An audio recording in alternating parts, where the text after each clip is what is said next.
Hello दोस्तों, welcome to Raju teach high school and intermediate YouTube channel. आज हम जानेंगे मेढक के बारे में। मेढक की संरचना किस प्रकार से की जाती है, मेढक में कौन से अंग का क्या नाम है, मेढक का वर्गीकरण कैसे होता है, मेढक का वैज्ञानिक नाम क्या है और मेढक में आंतरिक आकार किस प्रकार का होता है, मेढक के शरीर के अंदर किस प्रकार की बनावट होती है, मेढक का बाहरी आकार क्या होता है, मेढक की पाचन क्रिया किस प्रकार से होती है, श्वसन कैसे करता है, रक्त परिसंचरण कैसे होता है, मेढक उत्सर्जन कैसे करता है, तंत्रिका तंत्र किस प्रकार से कार्य करता है तथा मेढक के संवेदी अंग कौन कौन से हैं।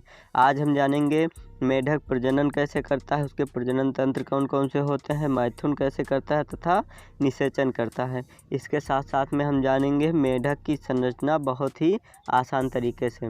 वीडियो को शुरू करते हैं। सबसे पहले हम जानेंगे मेढक क्या है। तो मेढक का अंग्रेजी नाम फ्रॉग है। इसका वैज्ञानिक नाम है राना टिग्रीना। वर्गीकरण इसका है संघकार डेटा वर्ग एम्फीबिया गण एन्यूरा वंश राना तथा जाति टिग्रीना। वंश और जाति मिलाकर इसका वैज्ञानिक नाम बनता है राना टिग्रीना।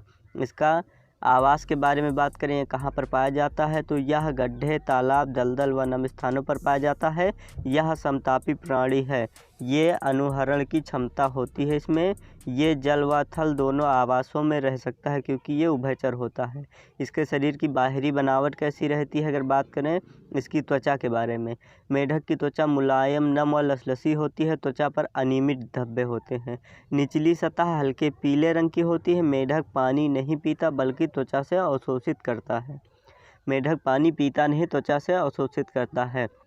मेढक का शरीर सर धड़ में विभाजित रहता है। मेढक का शरीर दो भागों में विभाजित रहता है, सर तथा धड़ में। मेढक में गर्दन तथा पूंछ का अभाव पाया जाता है। मेढक में गर्दन का अभाव पाया जाता है और पूंछ का अभाव पाया जाता है। मुख के ऊपर एक जोड़ी नासिका द्वार तथा निमेषक पटल युक्त आँखें पाई जाती हैं।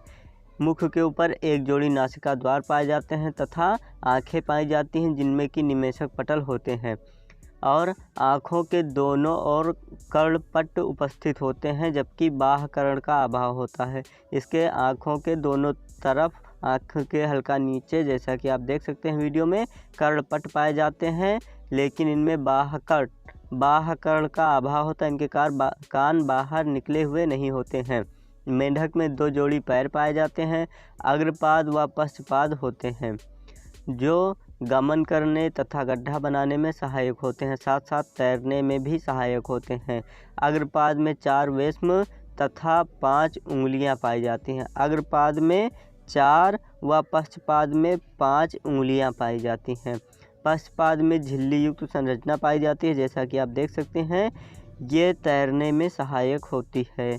नर मेढक में ध्वनि उत्पन्न करने के लिए वाक कोश व अग्रपाद की पहली उंगली पर मैथुनांग पाया जाता है। इसमें जो अग्रपाद होते हैं, अगले पैर होते हैं, इसकी पहली उंगली पर मैथुन अंग पाया जाता है और मादा में वाक कोश व मैथुन अंग का अभाव होता है। इसके शरीर के अंदर की संरचना कैसी होती है, इसके शरीर के अंदर की बनावट कैसी होती है, अगर हम बात करें आहार नाल के बारे में, तो मेढक एक मांसाहारी प्राणी है। मेढक का पाचन तंत्र आहार व पाचक ग्रंथियों से बना हुआ होता है। आहार नाल के अंतर्गत सिर के अग्र सिरे पर एक अर्धचक्र आकार का मुख होता है। अर्धचक्र आकार का मुख होता है जो मुख गुहिका में जाके खुलता है। मुख गुहिका में एक द्विपालित जीभ होती है जो पीछे स्वतंत्र रहती है और आगे जुड़ी हुई रहती है।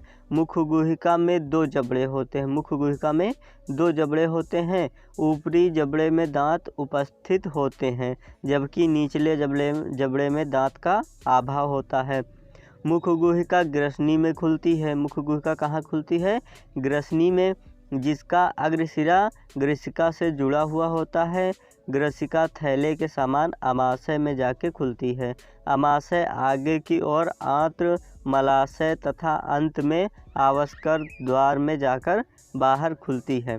ये हो गया मेढक का आंतरिक बनावट तथा पाचन इसी में होता है। पाचन कैसे होता है, मेढक में पाचन की क्रिया विधि क्या है, तो मेढक मांसाहारी प्राणी है। यह कीट पतंगों को जीभ से पकड़कर मुख गुहिका में ले जाता है, जहाँ से ग्रसनी व ग्रसिका में होते हुए अमाशय में पहुँच जाता है। मुख के बाद ग्रसनी में जाता है, ग्रसनी व ग्रसिका से होते हुए अमाशय में पहुँच जाता है। अमाशय की दीवारों में हाइड्रोक्लोरिक अम्ल तथा पाचक रस स्रावित होते हैं निकलते हैं, जो अम्लीय माध्यम बनाता है तथा भोजन को जीवाणु रहित बना देता है। यकृत पित्त रस का स्रावण करता है। यकृत जो होता है वो पित्त रस का स्रावण करता है, जो ग्रहणी में पहुंचकर वसा का पाचन करता है।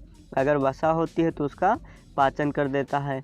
अग्न्याशय अग्न्याशयी रस स्रावित करता है, जिससे पाचक एंजाइम होता है जो कार्बोहाइड्रेट प्रोटीन का पाचन करता है। अगर उसमें कार्बोहाइड्रेट और प्रोटीन होता है तो उसका पाचक कर देता है अग्न्याशयी रस। पाचित भोजन आंत्र के सूक्ष्म मुकरों द्वारा अवशोषित कर लिया जाता है। जब भोजन पाचित हो जाता है तो वो आंत्र में उपस्थित सूक्ष्म मुकर द्वारा अवशोषित कर लिया जाता है, प्रयोग कर लिया जाता है। अर्धपाचित भोजन को कायम कहते हैं। जो भोजन आधा ही पाचित हो पाता है उसे कहते हैं कायम। अपचित भोजन को आवस्कर द्वार से मल के रूप में त्याग दिया जाता है। जो अपचित भोजन बचता है उसे क्या करते हैं, उत्सर्जित कर देते हैं। तो ये है पाचन तंत्र मेढक में। इस प्रकार से पाचन होता है भोजन का। अगला है श्वासन। श्वासन किस प्रकार से होता है, तो मेढक में श्वासन 3 प्रकार से होता है। त्वचीय श्वासन, मुखगुहिकीय श्वासन तथा फुसफुसीय श्वासन। ये श्वासन कहाँ पर होता है, त्वचीय श्वासन। मेढक में जलीय आवास में त्वचीय श्वासन करता है। जब मेढक जल में रहता है तब त्वचा से श्वासन करता है। जल में घुलित ऑक्सीजन विसरण विधि द्वारा त्वचा से विसरित होती है। इस प्रकार से श्वासन करता है। मुखगुहिकीय श्वासन, थल पर मुखगुहिकीय श्वासन करता है। जब जमीन पर आ जाता है, थल पर आ जाता है, तब मुखगुहिकीय श्वासन करता है। इसमें मुख द्वारा ऑक्सीजन ग्रहण की जाती है तथा मुख के द्वारा ही कार्बन डाइऑक्साइड बाहर निकाली जाती है। तीसरा है फुसफुसीय श्वासन। यह किस प्रकार से होता है, यह श्वासन भी मेढक थल पर ही करता है। फेफड़े मेढक के पक्ष भाग के अंडाकार गुलाबी संरचना के रूप में होते हैं। ऑक्सीजन नासामार्ग से होते हुए फेफड़ों में प्रवेश करती है, यानी कि यहाँ पर नासामार्ग से ऑक्सीजन आती है और ऑक्सीजन फेफड़ों में प्रवेश करती है तथा कार्बन डाइऑक्साइड फेफड़ों से नासामार्ग से होते हुए बाहर निकलती है। यहाँ पर मेढक का मुंह नहीं खुलता, वो नासामार्ग से ही ऑक्सीजन अंदर आती है और कार्बन डाइऑक्साइड बाहर जाती है। मुखगुहिकीय श्वासन में ऑक्सीजन मुख से ही अंदर आती है तथा मुख से ही बाहर जाती है। त्वचीय श्वासन में ये जल में होता है, इसीलिए जल में घुलनशील ऑक्सीजन विसरण विधि द्वारा त्वचा से विसरित कर लेता है। अब हम बात करेंगे मेढक में रक्त परिसंचरण कैसे होता है। मेढक में बंद प्रकार का रक्त परिसंचरण होता है। ऑक्सीजनित व अनऑक्सीजनित रुधिर हृदय में मिश्रित हो जाता है। यह कई संरचनाओं से मिलकर बनता है, जैसे कि हृदय। यह एक त्रिवेशमीय मांसल संरचना है। हृदय में 2 आलिंद व 1 निलय पाए जाते हैं। मेढक के हृदय में 2 आलिंद व 1 निलय पाए जाते हैं। हृदय पेरिकार्डियम नामक पतली झिल्ली से ढका हुआ रहता है। हृदय जिस पतली झिल्ली से ढका हुआ रहता है उसका नाम होता है पेरिकार्डियम। दाहिने आलिंद से त्रिकोष्ठीय सिराकोटर जुड़ा हुआ होता है। दूसरा है रक्तवाहिनियाँ। रक्तवाहिनियाँ 2 प्रकार की होती हैं, महाशिरा व शिराएँ, महाधमनी व धमनियाँ। महाशिरा व शिराएँ ये शरीर से रुधिर एकत्रित करके हृदय तक पहुंचाती हैं। महाधमनी व धमनियाँ ये क्या करती हैं, ये रुधिर को शरीर से बाहर सभी भागों तक पहुंचाती हैं। ये रुधिर को शरीर के बाहर शरीर के सभी भागों तक पहुंचाती हैं, यानी हृदय से शरीर के सभी भागों तक पहुंचाती हैं। और महाशिरा व शिराएँ ये शरीर से रुधिर एकत्र करके हृदय तक पहुंचाती हैं। रुधिर, इसमें कौन सा रुधिर भी काम करता है, यह 3 घटकों में बना हुआ होता है। मेढक का रुधिर 3 घटकों में बना हुआ होता है। लाल रुधिर कणिकाएँ यानी RBC, श्वेत रुधिर कणिकाएँ यानी कि WBC, और होती हैं पत्तिका अणु। तो जो लाल रुधिर कणिकाएँ होती हैं इनमें हीमोग्लोबिन श्वसन वर्णक पाया जाता है। रक्त पोषण पदार्थों व गैसों का परिवहन करता है। हृदय रुधिर पंप का कार्य करता है। अब हम बात करेंगे उत्सर्जन कैसे करता है मेढक। मेढक में उत्सर्जन तंत्र कैसे होता है, तो मेढक में उत्सर्जन एक जोड़ी वृक्क द्वारा होता है। वृक्क गहरे लाल रंग के तथा सेम के बीज के आकार के होते हैं, जो कशेरुकीय दंड के दोनों ओर स्थित होते हैं। प्रत्येक वृक्क की संरचना एक क्रियात्मक इकाई को वृक्काणु कहते हैं। प्रत्येक वृक्क के मूत्र वाहिनियाँ निकलती हैं, जो आवासकर द्वार में जाके खुलती हैं। मेढक यूरिया का उत्सर्जन करता है। उत्सर्जी अपशिष्ट रक्त द्वारा वृक्क में पहुँचते हैं, जहाँ से अलग करके उत्सर्जित कर दिया जाता है। इस प्रकार से होता है मेढक में उत्सर्जन। तंत्रिका तंत्र क्या काम करती हैं। मेढक का तंत्रिका तंत्र 3 प्रकार का होता है। कितने प्रकार का होता है, 3 प्रकार का होता है। पहला होता है केंद्रीय तंत्रिका तंत्र, दूसरा होता है परिधीय तंत्रिका तंत्र, तीसरा होता है स्वायत्त तंत्रिका तंत्र। केंद्रीय तंत्रिका तंत्र यह मस्तिष्क व मेरुरज्जु से बना हुआ होता है। परिधीय तंत्रिका तंत्र यह कपालीय व मेरु तंत्रिका तंत्र से बना हुआ होता है। स्वायत्त तंत्रिका तंत्र यह परानुकंपी व अनुकंपी तंत्रिका से बना हुआ होता है। मेढक का मस्तिष्क कपाल में सुरक्षित रहता है तथा 3 भागों में विभाजित रहता है।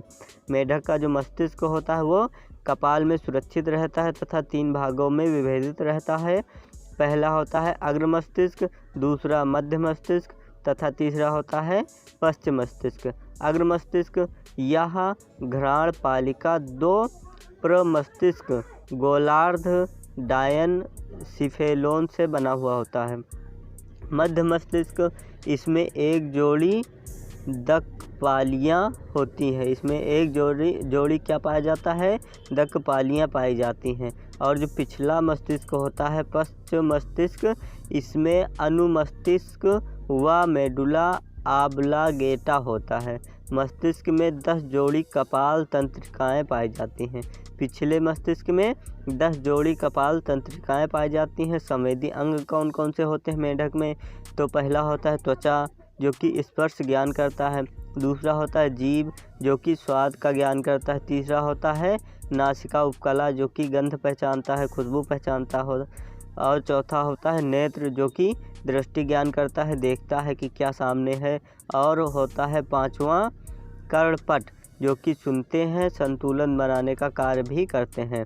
अब इनमें प्रजनन तंत्र किस प्रकार से होता है, तो नर जननांग प्रजनन तंत्र में हम जानेंगे नर जननांग तथा मादा जननांग के बारे में। नर जननांग वृषण मेढक के लाल अथवा पीले अंडाकार एक जोड़ी वृषण होते हैं। मेढक में लाल या फिर पीले अंडाकार एक जोड़ी वृषण पाए जाते हैं, जो पेरिटोनियम झिल्ली द्वारा वृक्क से जुड़े हुए रहते हैं। वृक्क का मुख्य कार्य शुक्राणु का निर्माण करना होता है। शुक्रवाहिकाएँ प्रत्येक वृषण में 10-12 शुक्रवाहिकाएँ निकलकर वृक्क में धंस जाती हैं, जो बिडरनाल में खुलती हैं। बिडरनाल मूत्रवाहिनी में खुलता है, जो आवासकर में घुलती हैं। अब मादा जननांग की बात करें तो इसमें होता है अंडाशय और अंडवाहिनियाँ, और नर जनन अंग में होता है वृषण और शुक्रवाहिकाएँ।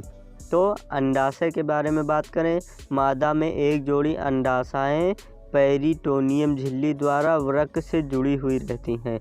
इनका कार्य अंडाणु का निर्माण करना होता है।